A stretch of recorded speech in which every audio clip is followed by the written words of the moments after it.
দুনিয়া এবং আখিরাতের বিবেচনায় দুই ভাগ মানুষ। কিছু মানুষ আছে যাদের জিন্দেগির প্রত্যাশা একটাই, শুধু দুনিয়া, শুধু দুনিয়া। মা হিয়া ইল্লা হায়াতুনাদ দুনিয়া। কোরআনে আল্লাহ বলছে, কাফের, বেঈমান, নাফরমান, পাপীদের কথা একটাই, জীবন মানে শুধুই দুনিয়া, আর কিছুই না। গোটা ইউরোপের কথা হলো জীবন মানে দুনিয়া। আপনি খেয়াল করবেন, এখানে অনেক জেনারেল শিক্ষিত ভাইও আছেন, সবাই বুঝবেন এটা, যে সমস্ত ইউরোপের, পাশ্চাত্যের আধুনিকতা এক কথায় সোজা বক্তব্য, আপনাদের জেনারেল শিক্ষার সমস্ত বই, সমস্ত পড়ালেখা একটাই আয়োজন, এ দুনিয়া কেমনে আরো আকর্ষণীয়, আরো লোভনীয়, আরো সুন্দর করে, আরো মজাদার, আরো আনন্দদায়ক, আরো দ্রুত গতিতে, আরো অত্যাধুনিক মেশিন, যন্ত্রপাতি, প্রযুক্তি, আধুনিকতা দিয়ে দুনিয়া কেমনে ভোগ করা যাবে। দুনিয়া দুনিয়া দুনিয়া দুনিয়া। আর আল্লাহর কসম, কোরআনুল কারীম এবং রাসূলুল্লাহ সাল্লাল্লাহু আলাইহি সাল্লামের সুন্নাহ, তার সবটা আয়োজন আখিরাত কেমনে সুন্দর হবে এইটা নিয়ে। এজন্য এটা সবসময় মনে রাখতে হবে, জেনারেল শিক্ষা আর মাদ্রাসা শিক্ষাকে ইসরাফিলের ফু পর্যন্ত এক করা কারো পক্ষে সম্ভব হবে না, কোনোদিনও না। ঢাকা চিটাগাংয়ের যাত্রী, দুই জায়গার যাত্রীরে এক বাসে কোনোদিনও পৌঁছানো যাবে না গন্তব্যে। আপনি বুঝেন নাই? ঢাকা চিটাগাংয়ের যাত্রীকে একই বাস দিয়া গন্তব্যে কোনোদিনও পৌঁছানো যাবে না। ঢাকা একদিকে, চিটাগাং আরেকদিকে, ভিন্ন ভিন্ন বাসে উঠাইতে হবে দুজনের। এক বাসে দুজন যাইতে পারতাম, এক বাসে যাবে না, এক বাসে এটা হলো জাগাত খারাই থেকে। হ্যাঁ, কোন দিকে যাবে? ঢাকাওয়ালা বলবে আমি ঢাকা, তো হেদিকে, তুই এদিকে যাও। চিটাগাংওয়ালা বলবে ওইদিকে। হ্যাঁ হ্যাঁ, এটাই বাস্তবতা। এজন্য জেনারেল শিক্ষা হারাম না। জেনারেল শিক্ষা কি নয়? হারাম নয়। বাংলা, অঙ্ক, ইংরেজি, পদার্থ, জীববিজ্ঞান, রসায়ন বিজ্ঞান, উচ্চতর গণিত, তথ্য যোগাযোগ প্রযুক্তি, এর কোনোটাই হারাম না, এর কোনোটা নিষিদ্ধ করি না। আমরা কোনোদিন নিরুৎসাহিত করি নাই কোনোদিন। আমরা শুধু এটা বলছি, আমরা শুধু এটাই বলতে চাই, মুসলমানের বাপ, মুসলমানের সন্তান, মুসলমানের মা, আমি শুধু মনে করাই দিতে চাই, 16 বৎসর যে তোমারে পড়াইলো, যারা তোমারে পড়াইলো, 16 বৎসরে পড়ার প্রয়োজনে, শিক্ষার প্রয়োজনে বাংলা প্রথম পত্র আলাদা করা গেছে, দ্বিতীয় পত্র আলাদা করা হলো, ইংরেজি প্রথম পত্র আলাদা হইল, ইংরেজি দ্বিতীয় পত্র আলাদা হইল, সাধারণ গণিত আলাদা, উচ্চতর গণিত আলাদা, পদার্থবিজ্ঞান আলাদা, জীববিজ্ঞান আলাদা, রসায়ন বিজ্ঞান আলাদা। প্রয়োজনের কারণে কত বিষয় ভাঙ্গা ভাঙ্গা ভাঙ্গা ভাঙ্গা আলাদা করে করে করে করে করে করে দুনিয়া 16 বৎসরে তোমারে শিখাইলো। কিন্তু তুমি যে মুসলমান, তোমার যে আল্লাহ আছে, আখিরাত আছে, 16 বৎসরের এই ধারাবাহিক পড়ালেখার জীবনে একটা ঘন্টা প্রতিদিন, আধা ঘন্টা সময় আল্লাহর কোরআন এখানে লাগানো, সংযোগ করা গেল না কেন? যার কারণে 16 বৎসর পরে শিক্ষিত ছেলেটা মুসলমান, অথচ এক লাইন আল্লাহর কোরআন দেখে দেখেও শুদ্ধ পড়তে পারে না। দুর্ভাগ্য তোমার কপালে, দুর্ভাগ্য তোমার পড়ালেখার উপর, দুর্ভাগ্য, বদনসিব তুমি, বদনসিব। তোমারে দুনিয়া দুগা ভাত খাবানোর কথা কইয়া এতটি বই পড়াইলো, তোমারে আখিরাতে জান্নাতের জন্য আল্লাহর কোরআন পড়াইতে পারল না, দুর্ভাগ্য। অথচ তোমার চোখের সামনে এরূপ হাজারো লক্ষ মানুষ এক কলম পড়ালেখা জানে না, সরু সরেও জানে না, ABCDও চিনে না, নাম দস্তখত করতে জানে না, টিপসই দেয়, এই তো দুনিয়া খাইয়া ফুরাই লাইতেছে। ওই তো বিল্ডিং, বাড়ি, গাড়ি, বিয়া শাদী, নেতাগিরি, মাতবরি সব করতে আসে, তো হেইতে করে কেমনে বলেন? বল, মূর্খ মানুষ পয়সাওয়ালা নাই। আমরা আমার এলাকায় চলেন, লাকসাম আমরা বাড়ি, আসেন আমি দেখাই, হাজার কোটি টাকার মালিক, হাজার হাজার কোটি টাকার মালিক, ঢাকা শহরে মডেল টাউনের মালিক, উনি এত বড় ফ্যাক্টরির মালিক, আমি নাম বলুন না ইচ্ছা করে, কিন্তু ওনার এলাকার, ওনার ফ্যাক্টরির নামে ঢাকা শহরে ওই এলাকার নাম, ওই স্টেশনের নাম, বাস ওই নামে থামে, ওনার এই নাম কইলে আমগো লাকসাম বাড়ি। কিন্তু উনি আলহামদুলিল্লাহ সরু কিতা, সরেয়া কিতা উনি চিনেন, উনি কিচ্ছুই চিনেন, উনি মারা গেছে এখন। আমি এটা ওনার বদনাম বলছি না, বুঝাইছি, দুনিয়া তো আল্লাহ ওনারও দিচ্ছে, দেয় নাই? দুনিয়া আল্লাহ, স্বাভাবিক, টেনশন করো না ভাই, বাহিরের কারোর জন্য টেনশন করো, সব এক লগে বুঝাইতে হবে এমন জরুরি, দুই একজন খামখেয়ালি থাকবে খালি বাদ। চলো ভাই, যে সামনে বসছেন তার জন্য ঠিক, সবারই ফিকির করতে বসি নাই আমরা, যাকে আল্লাহ তৌফিক দিছে সে শুনবে। হ্যাঁ, তো এই জন্য বললাম আমার কথা এটাই, মাদ্রাসা কি, কোরআন সুন্নাহর মৌলিক পার্থক্য এটাই, এখানে আখিরাতের আয়োজন, ওইখানে দুনিয়ার আয়োজন। অথচ একজন ইমানদার হিসাবে তাকে এটা বলা উচিত ছিল। আল্লাহ তাআলা কোরআনুল কারীমে বলছেন, ওয়াবতাগি ফীমা আতাকাল্লাহুদ দারাল আখিরা।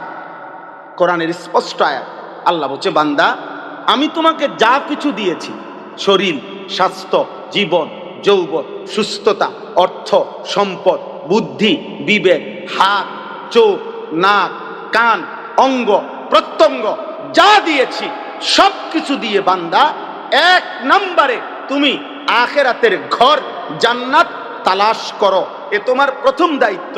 দ্বিতীয়, ওয়ালা তানসা নসীবাকা মিনাদ দুনিয়া, তোমার দুনিয়ার প্রয়োজন তুমি ভুলে যেও না। আমি তোমার দুনিয়ার প্রয়োজন পূরণেরও অনুমতি দিলাম, তবে আগে আখিরাতে জান্নাতের ঘর বানাও, এরপরে দুনিয়ার প্রয়োজন ভুলে যেও না, দুনিয়ার প্রয়োজন পূরণ করো।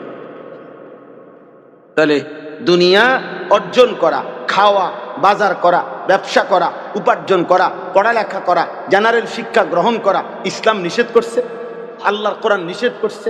তো তা পড়ালেখা আমাদের কোরআন শিখাইল না, তা আমরা তো বাংলা ইংরেজি নিষেধ করি নাই, কথা বলেন না। আমাদের কওমি মাদ্রাসার মধ্যে বাংলা অঙ্ক ইংরেজি পড়ায় না, আমরা তো কওমি মাদ্রাসায় পড়ুয়া ছাত্র। আলহামদুলিল্লাহ কুমিল্লা ভিক্টোরিয়া কলেজ থেকে মাস্টার্স পাস করছি। সায়েন্স বিজ্ঞান বিভাগ থেকে এসএসসি দাখিল পরীক্ষায় 1998 সনে সমগ্র বাংলাদেশে ফার্স্ট হয়েছে, 1 নম্বর। আলহামদুলিল্লাহ। সার্টিফিকেট দেখতে চাইলে এই মৌলানা মফিজ সাহেবরে ফাটাবো, হেতে এমনি দেখে।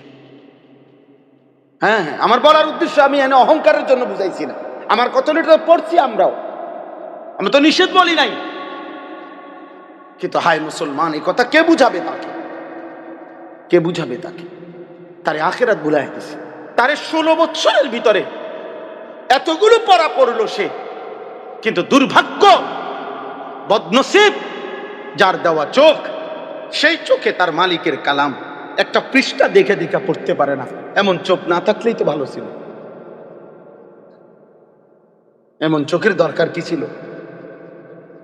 যার দেওয়া জবান, যার দেওয়া জিহ্বা দিয়ে এত লক্ষ কথা বলে, সেই মালিকের দেওয়া জবানে মালিকের কালাম একটা পৃষ্ঠা দেখে দেখে পড়তে পারে না।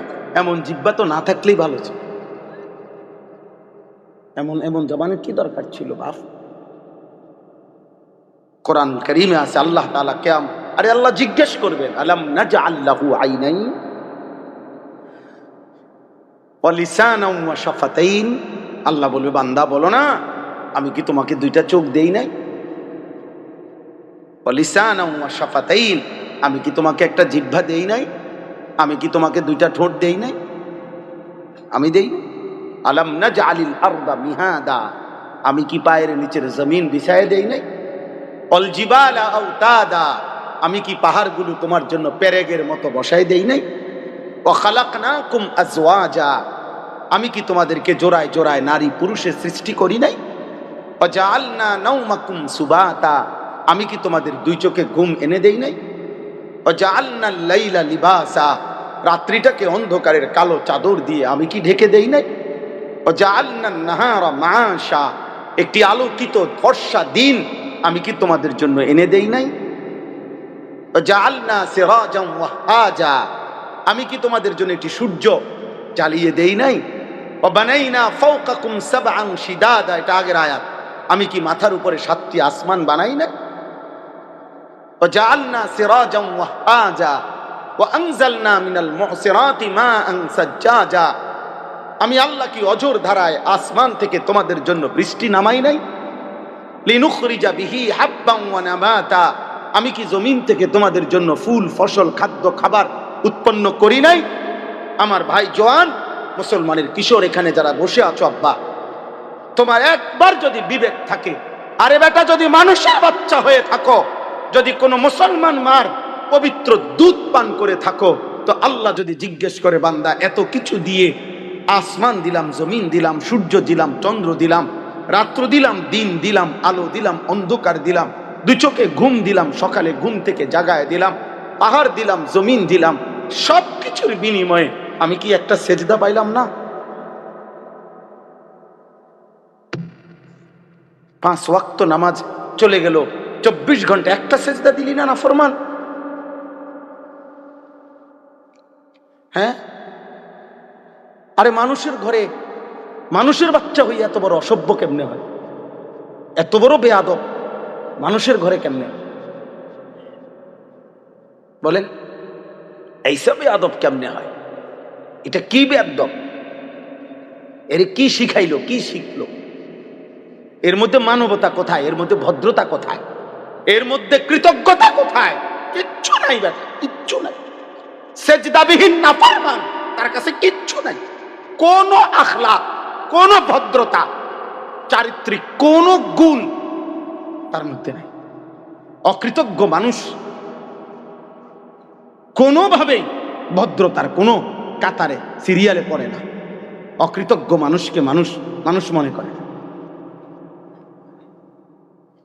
এত বড় কায়নাত দিয়ে যে রব্বুল আলামিন দিলেন, তার কোনো কৃতজ্ঞতা নাই? কথা বলেন না। তো 365 দিনে খোদার এক বছরে যে কোনো দিন ফজরের নামাজ পড়ে নাই, ওর কি কোনো দিন ভোর হয় না? তো সে কি কোনো দিন ভোরের আলো দেখবে না? সে কোনো দিন ফজরের আজান শুনবে না? কিভাবে সম্ভব এটা? 365 দিন খোদার এক বছরে কোনোদিনও ফজরের নামাজ পড়লা না? তুমি জানো না ফজর ওয়াক্ত হয় কখন? আমার কাছে আমরা কিতাবে পড়ছি, হযরত আনাস ইবনে মালিক রাদিয়াল্লাহু তাআলা আনহু, ইসলামের ইতিহাসে হযরত ওমর রাদিয়াল্লাহু তাআলা আনহুর জামানায়, ইসলামের দ্বিতীয় খলিফা, ওনার আমলে সবচেয়ে বেশি মুসলিম সাহাবারা যুদ্ধ করতে বেশি এলো ওমরের জামানায়। অর্ধ পৃথিবী শাসন করতে গিয়ে শত শত অঞ্চলে পারস্য এবং রোম সাম্রাজ্যের বিরুদ্ধে মুসলমানরা দিবা নিশি সাহাবায়ে কেরাম যুদ্ধ করছেন, বুঝেন নাই, জিহাদ করছেন। এই ইসলামের ইতিহাসে সবচেয়ে দুর্ধর্ষ জিহাদ ওমর রাদিয়াল্লাহু তাআলা আনহুর জামানার জিহাদের মধ্যে একটা জিহাদের নাম হলো তুস্তারের যুদ্ধ। ফার্সিতে বলে সুস্তার, আর আরবিতে বলে তুস্তার, মানে পারস্য অর্থাৎ ইরানের পার্শ্ববর্তী একটি জায়গার নাম ছিল তুস্তার। এই যুদ্ধে সাহাবায়ে কেরাম পারস্যের কাফেরদের বিরুদ্ধে যুদ্ধ করেছিলেন। ওই যুদ্ধে 18 মাস এক টানা, মানে 1.5 বছর, 18 মাস ওই দুর্গ, ওই এলাকা মুসলমান সাহাবীরা, সৈন্যরা কাফেরদেরকে অবরোধ করে রাখছে। 18 মাস এই খণ্ড খণ্ড একটু একটু করে করে যুদ্ধ হয়েছে, কিন্তু 18 মাসেও যুদ্ধের কোনো ফলাফল হয় নাই, মানে জয় পরাজয় হয় নাই। কিন্তু মুসলমানরা অবরোধ ছাড়ে নাই, সাহাবারা, মানে ইমানদার সাহাবাদের কথা হলো সমাধান একটাই, জিহাদ, এবং বিজয় আসবে। 18 মাস সরকার 18 বছর পরেও বিজয় কি আসবে, বিজয় আসবে, এই ছিল ওনাদের জান প্রাণ কথা। সর্বশেষ কিতাবের মধ্যে আছে, যেই দিন 18 মাস পরে মুসলমান সাহাবারা এই তুস্তারের যুদ্ধে কাফেরদেরকে পরাজিত করছে চূড়ান্ত, ওই দিন ভোর রাত্রে, মধ্যরাত্র পার হওয়ার পরে তীব্র যুদ্ধ শুরু হয়েছিল। 80 জন সাহাবী নিজেদের জান বাজি রেখে একটি গোপন সুড়ঙ্গ দিয়ে ওই দুর্গের প্রধান ফটক খুলে দিছিল, আর সাহাবারা ঢুকে কাফেরদের বিরুদ্ধে এমন তীব্র যুদ্ধ করছিল, যুদ্ধের তীব্রতায় মুসলমান আর সাহাবী এবং কাফের এইভাবে ভিতরে ঢুকে গেছে, যুদ্ধ করতে করতে ফজরের ওয়াক্ত হয়ে গেছে। ফজরের ওয়াক্ত হইয়া ফজরের ওয়াক্ত শেষ হয়ে গেছে, সূর্য উদয় হয়ে গেছে, কিন্তু কোন সাহাবী এমন তুমুল যুদ্ধ করতেছিল যে ইশারায় নামাজ পড়বে এটুকু সময়ও ছিল না। সর্বশেষ যখন সূর্য উঠে গেছে, আল্লাহ তাআলা মুসলমানদেরকে বিজয় দান করছে, কাফেররা পরাজয় স্বীকার করে চলে গেছে। সাহাবায়ে কেরাম এই একটিবার ওনারা ওনাদের জীবনের একটি যুদ্ধে একবার ফজরের নামাজ কাজা করছে, অর্থাৎ সূর্য উঠে গেছে, এখন ফজরের নামাজ কাজা আদায় করছে। আমরা ওই কিতাবে পড়ছি, ইতিহাসের কিতাবে। ওই যুদ্ধে একজন সাহাবী ছিল, আনাস রাদিয়াল্লাহু তাআলা আনহু, হযরতে আনাস, নবীজির খাদেম ছিল যিনি। এই আনাস পরবর্তী ওনার ইন্তেকাল পর্যন্ত যখনই যুদ্ধের ঘটনা আসতো, তখনই মুসলমানদের যুদ্ধের গল্প উঠলেই এই যুদ্ধের ঘটনা আসতোই। যেমন আমরা যুদ্ধের গল্প বললেই পিছনের ইতিহাস, বদরের যুদ্ধের নাম অটোমেটিকলি আমরা স্লোগান দিলেও কই বদর যুদ্ধের হাতিয়ার গর্জে উঠুক আরেকবার। ইসলামের কোনো যুদ্ধের নাম না জানলেও মুসলমান মাত্রই এই যুদ্ধের নাম জানে, ঠিক না? এরকম আর কি।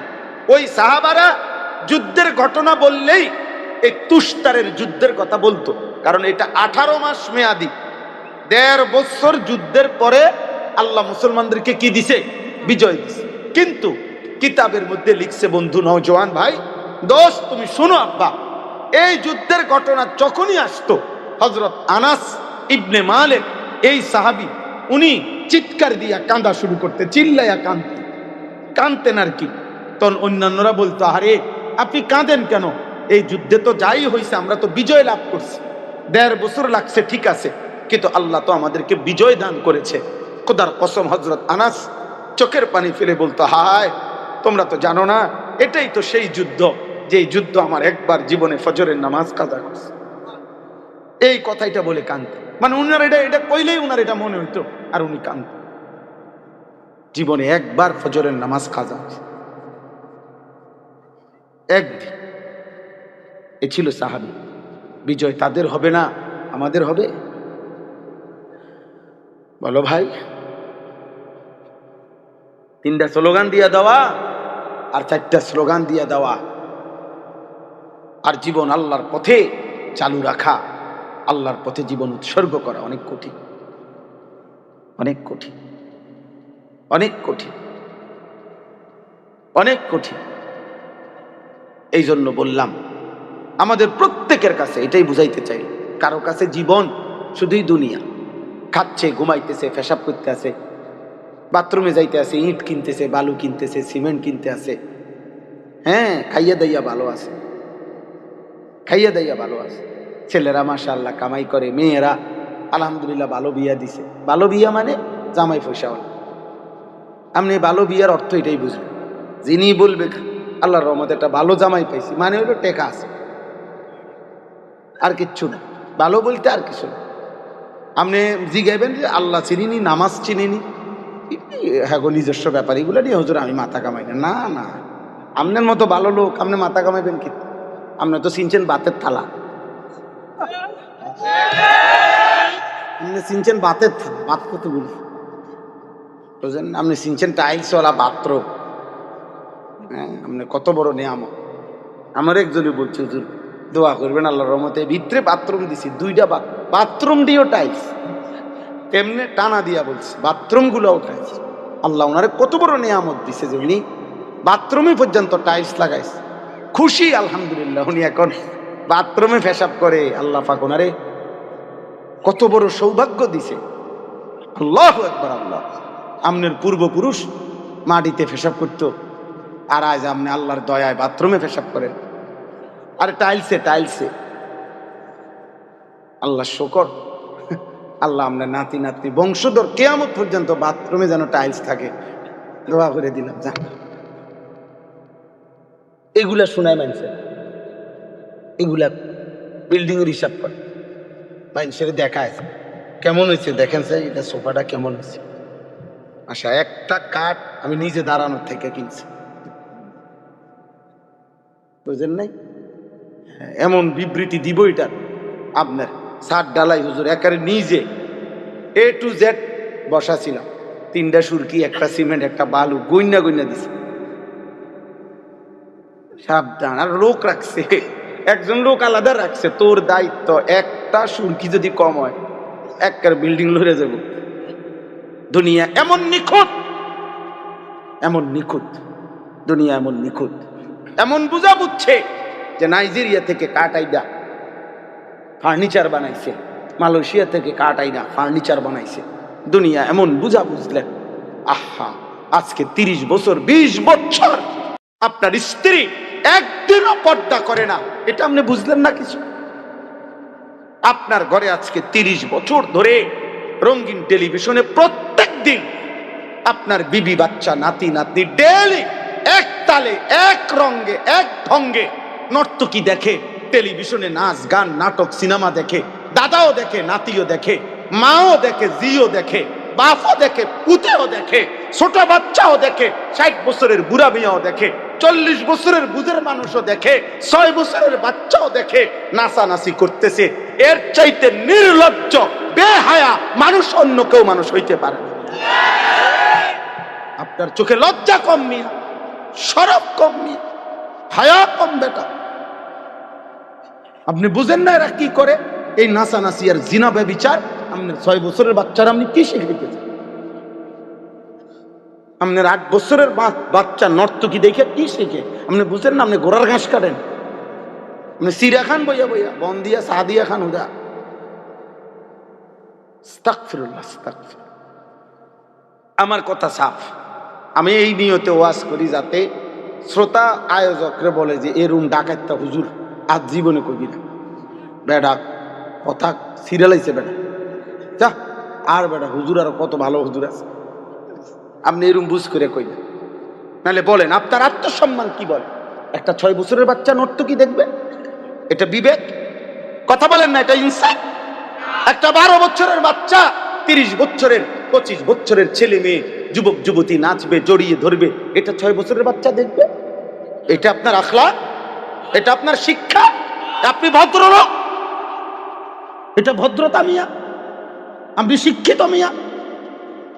এটা শিক্ষার কোন আইটেমে পড়ে? এটা ভদ্রতার কোন আইটেমে পড়ে বলেন? একটা লোক বলে। এই জন্য সব সময় বলি আমি মাদ্রাসাওয়ালাদেরকে, আল্লাহর কোরআন সুন্নাহ যারা পড়ে, আমাদের খানা কম হইতে পারে, আমাদের খানা 3 বেলায় মনে করেন আলুর ভর্তা ডাল হইতে পারে, আমাদের ঘর ছোট্ট হইতে পারে, আমাদের ব্যবস্থাপনা কমতি হইতে পারে, কিন্তু আমগরে আখলাক শিখাইতে যায়েন না, ভদ্রতা শিখাইতে যায়েন না। ভদ্রতা হলো আমাদের থেকে, আল্লাহর কোরআন রাসূলের জীবন থেকে ভদ্রতা শিখে নেন। বেঈমান থেকে ভদ্রতা শিখায়েন না, টেলিভিশন থেকে ভদ্রতা শিখায়। টেলিভিশন ওয়ালায় বলছে 2 বার ব্যারাস করতে, মুহাম্মদে আরবি সাল্লাল্লাহু আলাইহি সাল্লাম বলছে সারা দিনে যতবার আল্লাহ রাসূল সাল্লাল্লাহু আলাইহি সাল্লাম বলছে টয়লেট বাথরুমের প্রয়োজন, প্রতিবার ওযু করবার শুরুতে মিসওয়াক করতে। পরিচ্ছন্ন পবিত্রতা সৌন্দর্য এর মধ্যে এর জন্য সর্বোচ্চ গুরুত্বপূর্ণ ব্যবস্থাপনা দিক নির্দেশনা আল্লাহ রাসূল সাল্লাল্লাহু আলাইহি সাল্লাম দিয়েছে। অতএব ইসলামকে কেউ কোনো কিছু ধার দেওয়ার দরকার নাই, তোমার দরকার হলে ইসলাম থেকে নিতে পারো, ইসলাম থেকে নিতে পারো। আমি সেদিনও একজনকে বলছি, কোন মিয়া মুসলমান পরিচয়ধারী আপনার কোন রাজনৈতিক নেতার কোন দলীয় কোন ইশতেহারের তো দরকার নাই। ইসলাম যার কলিজার ভিতরে, তার জীবনের ইশতেহার, তার রাজনীতির ইশতেহার, তার ভোটের ইশতেহার একটাই, ইসলাম, আল্লাহর কোরআন। সাফ কথা। আপনাদের ইশতেহার কি? ইশতেহার ইসলাম। আপনাদের ইশতেহার কি? ইশতেহার আল্লাহর কোরআন, আল্লাহর কোরআন। খ্রিস্টানের অধিকার এখানে রক্ষা কি হবে? হ্যাঁ, ইসলাম যা বলছে তা রক্ষা হবে। হিন্দুর অধিকার এখানে রক্ষা হবে কিনা? হ্যাঁ, ইসলাম যা বলছে তা অধিকার রক্ষা হবে। ছোট্ট বাচ্চাদের অধিকার রক্ষা হবে কিনা? ইসলাম যা বলছে তা অধিকার রক্ষা হবে।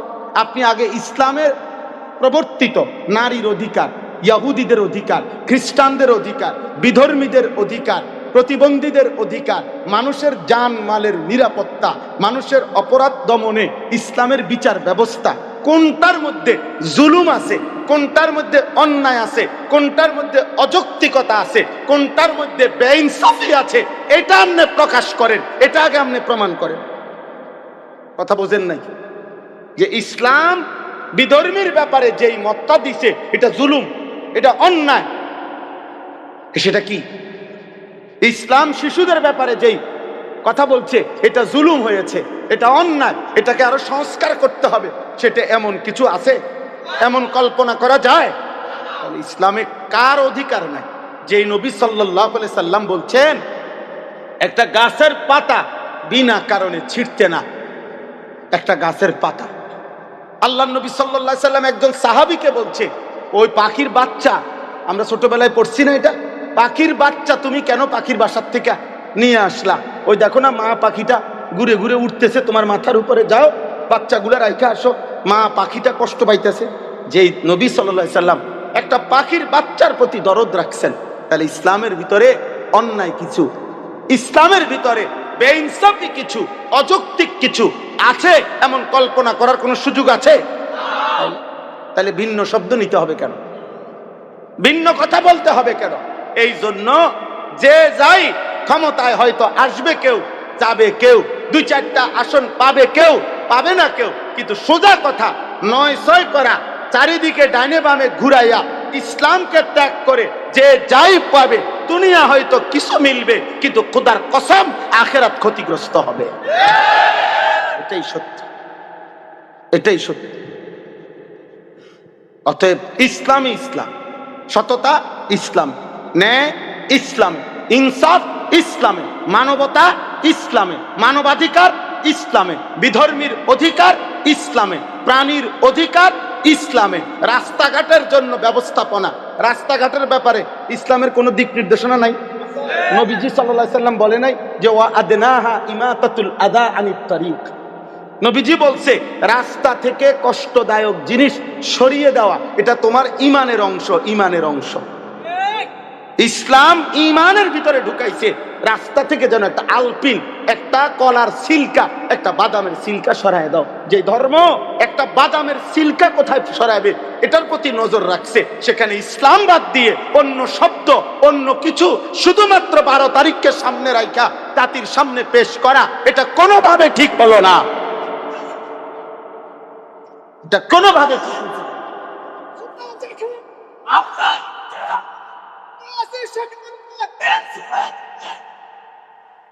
এটা কলিজার মধ্যে, নওজোয়ান এটা তোমার কলিজার মধ্যে যেন থাকে। বলো ইনশাআল্লাহ, বলো ইনশাআল্লাহ, বলো ইনশাআল্লাহ।